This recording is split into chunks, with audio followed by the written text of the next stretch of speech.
Hi, everybody. My name is Ben Conroy with the National Sports Media Association. Today I'm speaking with 2022 Ohio Sportswriter of the Year, Mr. Trent Rosecrans. Trent, thank you for being with us today. Of Thanks for having me, Ben, and thanks for the honor and everything.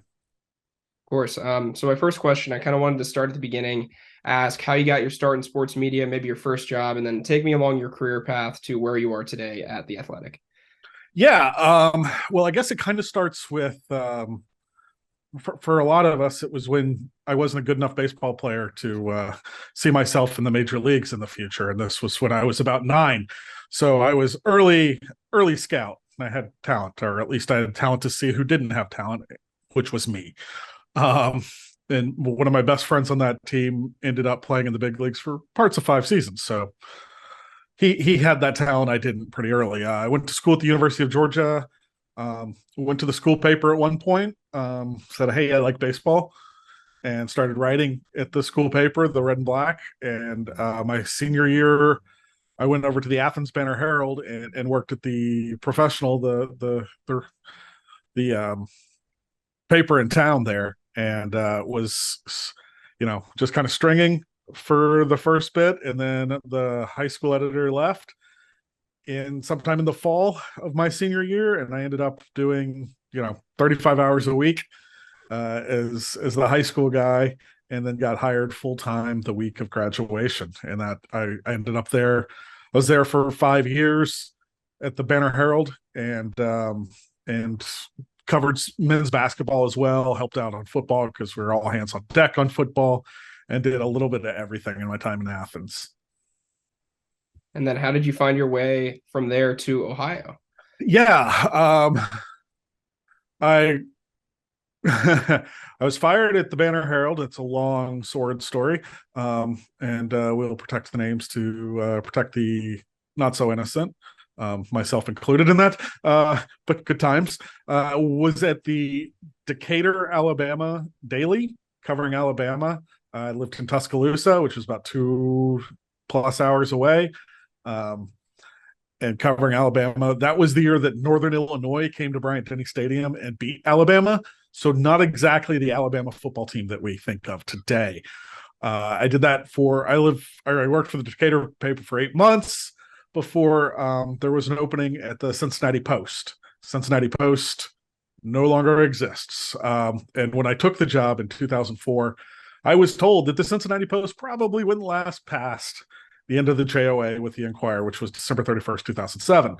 Now, I knew that going in, but my goal had always been to be a baseball beat writer.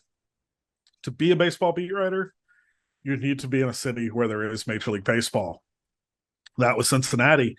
Even though my job at the time was covering, when I took it, was to cover Xavier basketball. I covered Xavier basketball for 8 games, 2 coaches, 2 athletic directors, never covered a home game. And then I covered the University of Cincinnati for, I think, 2 years, 3 football coaches, 2 athletic directors, or was it 3? Um, maybe 2 or 3 athletic directors. I don't even remember. And I think 3 basketball coaches. So yeah, I got good at coaching searches and all that. And then the last year of the Cincinnati Post, I got on the Reds beat. So I finally got my dream of covering Major League Baseball. Did that for 1 year. After that, as promised, it shut down, and I was at the local radio station there for a while, writing for their website till they decided that people listen to the radio don't like to read, and left there. Started my own thing for a little bit, and kind of a athletic proto kind of online news source.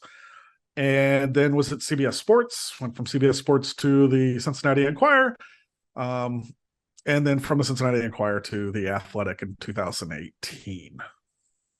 Oh, well, definitely a very storied career to this point. So congratulations on reaching The Athletic and finally, achieving that dream of covering a baseball beat and being on the Reds beat. So I wanted to ask, over the course of your time covering the Reds with The Athletic or, on the beat in general, what are some of your favorite moments or stories you've been able to tell? Yeah, I mean, I will say it was pretty cool being in Ken Griffey Jr.'s kitchen when he got the call from the Hall of Fame. Um, that's kind of tough to beat. This past year, going to Toronto and um, going to Joey Votto's childhood home and seeing the place where he grew up playing catch with his dad, and it's a scene that and a place. He said it's like the one place that's special to him, maybe in the world, most special. And it was just this little patch of grass that so many of us had that, around our house where we grew up that we played catch with our dad. And that was Joey's. A couple of years ago, he had a painting commissioned of that scene, of that patch of grass. And then this off season, he went and got kind of a tattoo on his arm, most of his upper arm, of that same scene. And to be there with Joey and talking to him about it was really special. And so that's one I will always remember. Being in Cuba, and like this was when Yasiel Puig had just come to the Reds even before the season, but I happened to be going to Cuba for other reasons, and seeing the place where he grew up, going into that home, talking to his half brother. That's pretty cool. I mean, this was a tiny little town in Cuba, outside, about a 45-minute drive from Cienfuegos. There's some amazing things I've been able to do, and you kind of pinch yourself sometimes, but those are just some of the highlights. Yeah, sound like some great moments. Joey Votto is one of the greats, one of my favorite players. So you just talked about some really amazing moments, but like we mentioned earlier in the call, it's not always easy to find your way into the industry and be successful there. So if you had to give advice to a college student or a young person looking to crack into the sports media industry, what sort of tips would you have for them? Yeah, it's tough for me to say that because that path that I took, going to a daily newspaper, covering high schools, working your way up to a college beat, then to a pro beat. I don't know that path exists in quite the same way. It used to be that was the traditional way. That was a very common path. And a lot of people my age, a little bit older, a little bit younger, had that path. I don't know that that's still the case. And so it's kind of hard for me to talk about replicating that. But what I can talk about is writing. I mean, if you want to be a writer, you need to write, and you can write. There are tons of places to write. And writing is an exercise. Exercise is like any exercise. The more you do it, the better you get at it, the more comfortable you are at it. And so my advice is always to write, and then write some more, and then read 10 times as much as you write, because that's where you discover what's possible. You can't find your voice until you really discover what's possible. And falling in love with words and storytelling, I think is extremely important, at least if you want to be a writer. And that all starts with reading and then writing. So that's really basic. If you want to be a writer, read and write. Definitely good advice there. Can't go wrong.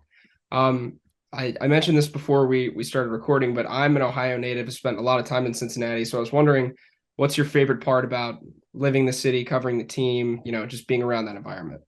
Yeah, it's an interesting town. I grew up in a military family. My father was in the Navy, so I lived all over the world. And I have now lived in Cincinnati much longer than I lived anywhere else in my life, like by far. Before this, it was Athens, Georgia, where I lived for 9 years, both as an undergrad and then at the Banner Herald for 9 years. I'm going on double that here, and that's crazy to me. But Cincinnati is such a good place because one thing I like to say is it's big enough and it's small enough. It's big enough to have everything you want and need, and small enough to be able to get around and use it. There's you can get anywhere in about 20 minutes, and that's really kind of nice. And you have just about everything you could want or need. It's a great place to live. Good ballpark to work at.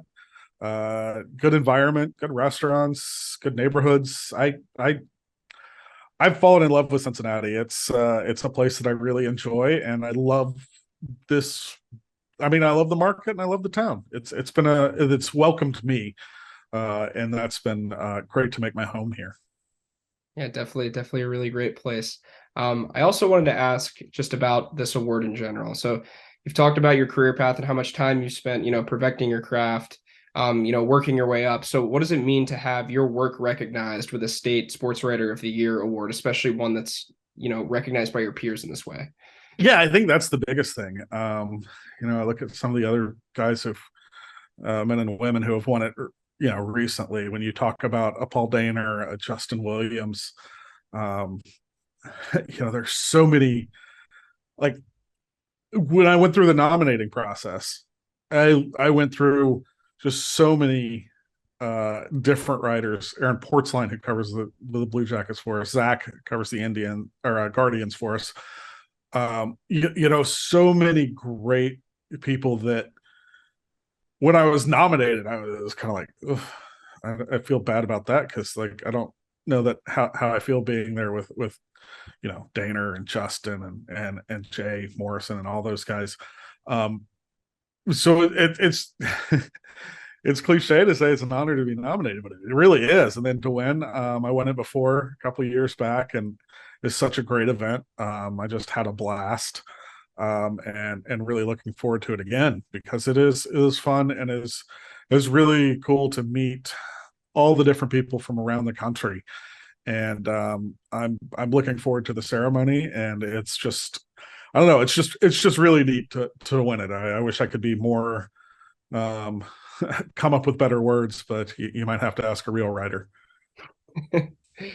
Well, my last question is about just the upcoming season. Spring training is coming up. So, what are you most excited for about covering the Reds this year? That's that thing about baseball that I love is you never know what to expect, and every single day brings up something different. I joke all the time that like I've covered football and I just don't like covering football because it's one day of stuff happening and 6 days of making stuff up. Well, baseball's 7 days a week of stuff happening, starting mid-February into October, and it is nonstop. But there's always something. And this year, I'm actually pretty excited to see some of the young players in their system. There's a kid named Ellie De La Cruz. He's 21. Not sure he's a kid, but Ellie De La Cruz, one of the top prospects in baseball. I got to see him about a dozen games last year, and in every single one of those games, he did something that just made me just say, "Wow." He's got, he's got this unbelievable power and speed and just the whole stuff. And it's fun to watch him play. And they've got some other really interesting young players, but I think that's where it starts. It's like what it gets for all of us. Like what gets you excited to go to the ballpark, whether you're paying for a ticket as a fan or whether you're going for work. I think it's always important to find something that makes you excited to be there, because if I'm not excited about what I'm writing, if I'm not interested in what I'm writing, who's going to be interested in reading it? And that's kind of the approach I try to take. Yeah, absolutely. And we are all excited to see what you write as well. So, Trent, thank you for taking the time to be with us today. And again, congratulations. Yeah, thank you so much. I really appreciate it.